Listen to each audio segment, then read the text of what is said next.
దేని కొరకు ప్రభు ఇక్కడ సభ పెట్టించాడు తెలుసా? నువ్వు మారాలి. మార్పు రాకపోతే భక్తి చేయడం ఎందుకు? అంతే కదా, మారాలి. మనం స్తుతిస్తుంటే ఆ రోజు ఎరుకోకూడదు బద్దలైనట్టే మన ఇంట్లో స్తుతులుంటే సాతాను శక్తులు, అంధకార శక్తులు, దురాత్మ శక్తులు, చేతబడి శక్తులు ఏమవుతాయి? లయమైపోతాయి.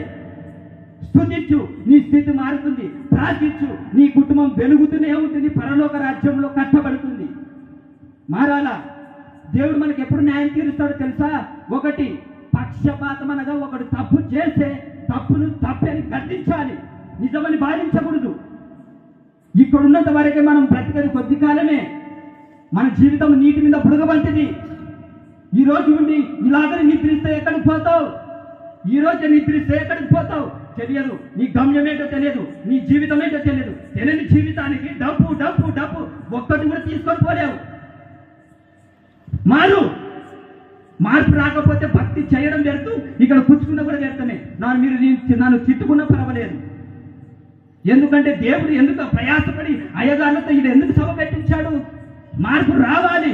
మారు మనసు లేదు 99 నీతిమంతుల కంటే ఒక పాపి మారు మనసు పొందుట పరలోకంలో సంతోషం. ఆ ఒక్కరు మీ కుటుంబం కాకూడదా? ఆ ఒక్కరు మీరు కాకూడదా? ఎందుకు? సంఘం అంటే రాజకీయాలు కాదు, దేవుని సన్నిధిలో ఉండాలి, మారాలి. ఆ రాజ్యం కొరకు పరిగెత్తండి, ఆ రాజ్యం కొరకు గంతులయ్యండి. ఇది తాత్కాలికమైన లోకం, ఇది రంగుల వలయం. ఈ లోకంలో ఉన్నదంతా ఈ లోకాశ, శరీరాశ, నేత్రాశ అని యోహాన్ గారు చెప్పారు.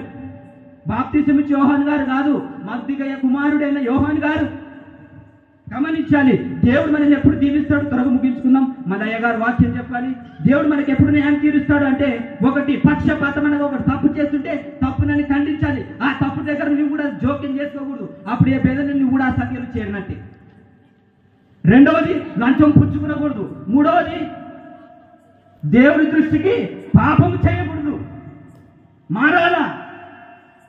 ఎక్కడి నుండి మైక్ సెట్ ద్వారా వింటున్నారు వారు కూడా మారాలా?